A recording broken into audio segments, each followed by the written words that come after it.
futebol sempre foi uma paixão para o povo brasileiro, mas, até onde sabemos, este esporte bretão teria espectadores somente no planeta Terra. Porém, pode ser que não, pois em 1982 um objeto voador não identificado pairou sobre um campo de futebol em Campo Grande, capital do Mato Grosso do Sul.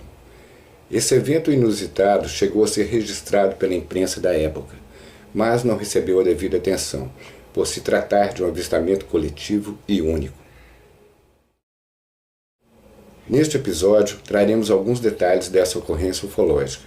Era para ser somente uma partida de futebol realizada em Campo Grande, capital do estado do Mato Grosso do Sul, mas a noite daquele sábado, 6 de março de 1982, ficaria marcada por uma ocorrência extra-futebol que até hoje muitos buscam compreender. Disputavam uma partida no estádio Pedro Pedrocian, mais conhecido como Morenão, em Campo Grande, a equipe da casa, o Operário Futebol Clube, e o Clube de Regatas Vasco da Gama da cidade do Rio de Janeiro. E quem pagou ingresso naquela noite, literalmente iluminada, teve direito a um espetáculo a mais. A partida válida pelo Campeonato Brasileiro de 1982 seria vencida pelo Operário por 2-0, com 2 gols do centroavante Jones. Mas, no decorrer da peleja, seria registrado um acontecimento ímpar durante um jogo de futebol. Logo no início da partida, um disco voador pairou misteriosamente sobre o estádio. O fato inusitado foi contemplado por todos os perplexos presentes, desde árbitros, jogadores, policiamento, imprensa e torcedores. Sem saber do que se tratava, todos ficaram sem entender o que se passava no céu. Segundo testemunhas, o objeto foi observado pelo público, pairando sobre o estádio durante alguns segundos. Testemunhas narraram que o OVNI, em formato discoidal, manobrou sobre o estádio, que foi momentaneamente iluminado pela luz de potentes holofotes vindos do objeto. Alguns descrevem cores nessas luzes. Após uma breve manobra, o objeto zarpou velozmente, desaparecendo no céu. Algumas das pessoas presentes teriam relatado uma espécie de chuva de flocos após a retirada do objeto. Provavelmente poderia se tratar do chamado cabelo de anjo, segundo pesquisadores, um suposto material sutil originário da reação de certas aeronaves com o ar atmosférico. No entanto, ao contrário do que ocorreria nos dias atuais, quando reinam os celulares e as câmeras digitais por todas as partes, naquela época nenhum dos presentes conseguiu fazer um registro. Nos dias seguintes, a ocorrência foi destaque em diversos veículos das mídias local e nacional.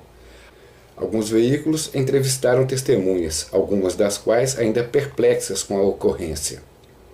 Uma filmagem disponível no YouTube, sem comprovação de originalidade, mostra o que seria um objeto em forma de disco pairando brevemente sobre um estádio que seria o Morenão.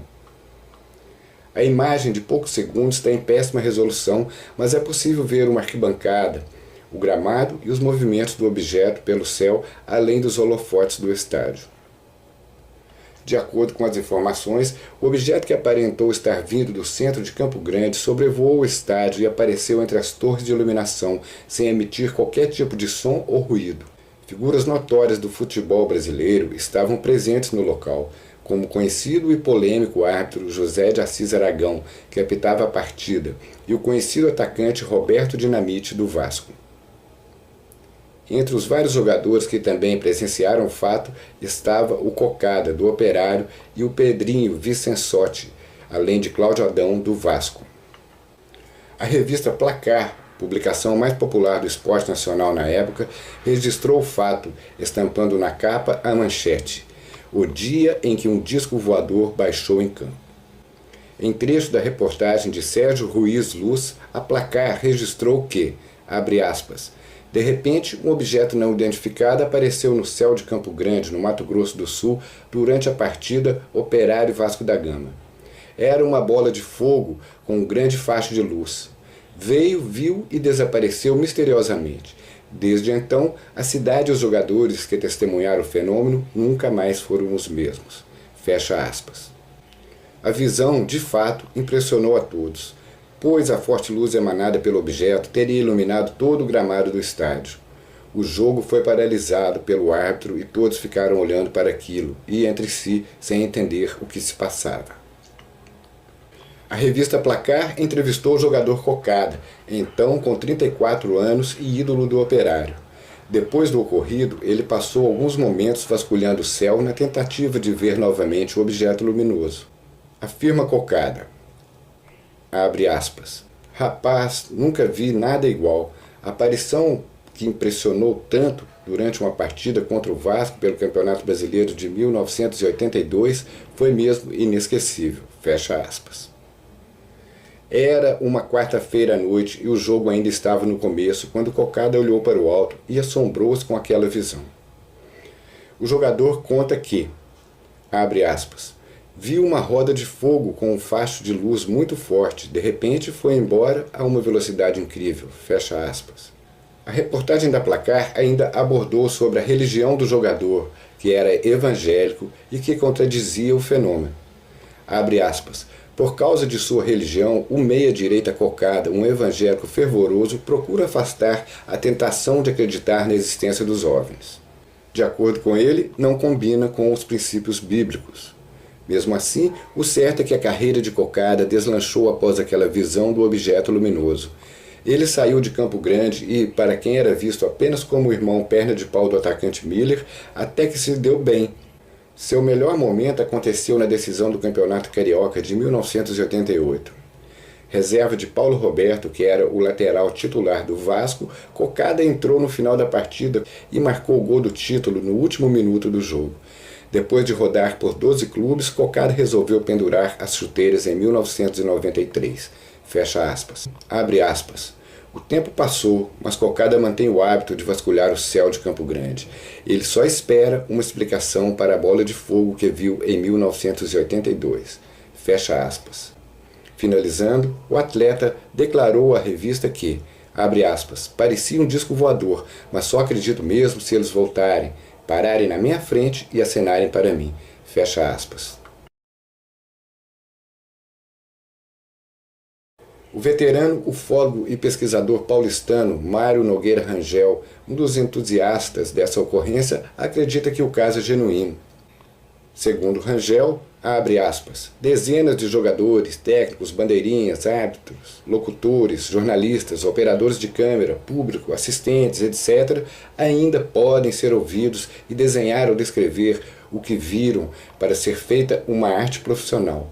Conhecemos alguns desses nomes de pessoas que residem nos estados do Mato Grosso do Sul e do Rio de Janeiro. Fecha aspas. Mário Rangel pesquisou este assunto por vários anos, tentando levantar novos dados ou colher relatos com as testemunhas. Ele tentou contato por e-mail com Roberto Dinamite e o árbitro José de Assis Aragão, mas eles nunca responderam. No entanto, ele conseguiu reunir algumas raras informações sobre a ocorrência. De acordo com ele, abre aspas, já escrevi a vários jornais e televisões propondo que divulguem o caso. Espero que alguma coisa, mesmo que pouca, seja publicada. Fecha aspas. Ainda de acordo com ele, abre aspas, exagerados como são, os locutores devem ter feito um estardalhaço quando viram o OVNI e o jogo foi paralisado. Infelizmente não consegui encontrar nenhuma gravação a respeito. Fecha aspas. Também a homepage vascaína de Jamir Rodrigues Nogueira trouxe a notícia do inusitado acontecimento. Abre aspas. No dia 6 de março de 1982, o Vasco jogava em Campo Grande, no Mato Grosso do Sul, contra o Operário local, pelo Campeonato Brasileiro. O jogo era no estádio Morenão numa noite estrelada de quarta-feira. Logo no início do jogo, os jogadores, jornalistas e a torcida foram surpreendidos por uma roda de fogo que pairava sobre o estádio. Soltando um imenso facho de luz, o objeto voador não identificado evoluiu no céu, acima do estádio e desapareceu segundos depois. Embora nenhuma câmera tivesse conseguido registrar a cena, todos os presentes ficaram muito impressionados com o ocorrido, e a grande maioria deles acreditou se tratar de um disco voador. O jogo, que terminou com a derrota do Vasco por 2-0, ficou conhecido como o Jogo do Disco Voador. Como na época não havia arquivo X, o mistério ficou até hoje sem explicação. Fecha aspas. Fato é que algo semelhante jamais voltou a ocorrer no mundo. E, além de um dos maiores palcos do futebol do Brasil, depois de 1982, o belo estádio do Morenão se tornou também símbolo de um incrível avistamento coletivo de OVNI no país do futebol.